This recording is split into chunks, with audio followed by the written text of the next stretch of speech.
Mexico, 25%. That's coming on Saturday? That's coming on the 1st, Okay. Saturday. But no oil tariff, no oil tariffs. No, I don't, well, I didn't say that. You said that, no. Well, I don't want to misinterpret. No, we may or may not. We're going to make that determination probably tonight Oh, on oil. okay. Yeah, because they send us oil, we'll see. It depends on what the price is. If the oil is properly priced, if they treat us properly, which they don't. Look, Mexico and Canada have never been good to us on trade. They've treated us very unfairly on trade. And we will be able to make that up very quickly because we don't need the products that they have. We have all the oil you need. We have all the trees you need, meaning the lumber.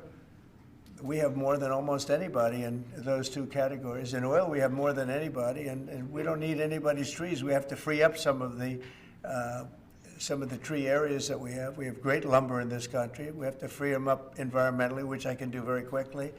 But we don't need what they have. And for us to be subsidizing Canada to the tune of $175 billion a year and subsidizing Mexico to the tune of $250 billion, $300 billion a year, and Mexico is a method of China sending in its product. And with China, I'm also thinking about something because they're sending fentanyl into our country, and because of that, they're causing us hundreds of thousands of deaths. So China is going to end up paying a tariff also for that, and we're in the process of doing that. We'll make that determination what it's going to be, but China has to stop sending fentanyl into our country and killing our people. We'll be announcing the tariffs on Canada and Mexico for a number of reasons.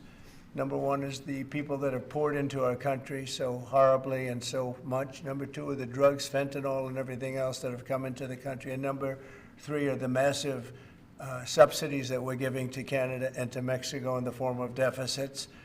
And I'll be putting the tariff of 25% on Canada and separately 25% on Mexico.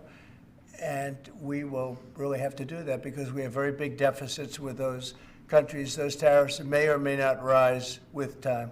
Will oil be part of that, though? Because we get oil from Canada. Oil is going to have nothing to do with it as far as I'm concerned. Oil has nothing to do with it. Mr. President, you said in confidence. Regarding Guantanamo Bay, you want 30,000 new beds there. Is there a possibility that will increase, or is 30,000? It could increase, yes. What would be the maximum? It depends, but countries that won't take back their criminals that they sent into us, you know, they sent them to us. They put them into the caravans, and they came in. As sure as you're standing there, they were sent by those countries. Then they're going to be met very harshly with sanctions, etc. And when are you hoping to have Guantanamo Bay, this new facility, up and running? It'll be up pretty quickly. How much do you think it's going to cost? Not very much. A lot of the structure is already there, as you know. You said that you envision sending the 80-something thousand IRS agents hired under Biden to the border. What role do you see them playing? Well, we'll see. I mean, I may do that, or I may use different people, but we're going to send more. We're going to give the Border Patrol some help. Although now, if you look, they've taken in the lowest number since my administration. The numbers are very low.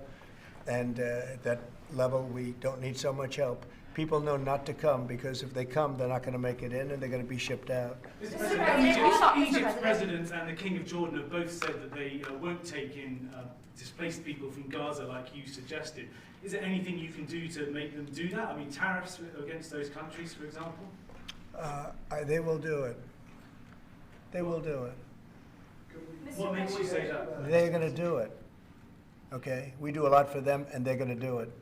Mr. President, you've offered over 2 million federal workers the option to resign immediately. Right. There are 50,000 FAA employees. Does this tragedy give you reason to reconsider that option of resignations because of concerns about staffing issues on airline safety? If people aren't coming to work, if they're not going to come into the office and report as per the date that you know what it is, everybody knows what the date is, it's been very well documented, then they're going to be terminated. So you're not concerned though that if many people take that offer, there could be shortages that could lead to Then safety they'll be issues? replaced with very competent people. We have a lot of competent people in this country. Do you believe that there are 5 votes on a Supreme Court that would uphold your position? On what? 5 votes on a Supreme Court. What that would position? Birthright citizenship. I think so, yeah.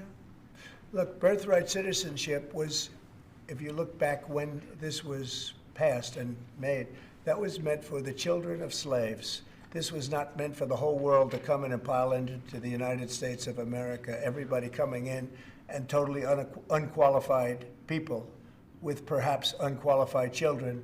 This wasn't meant for that. This was meant, when it was originally done, for the children of slaves.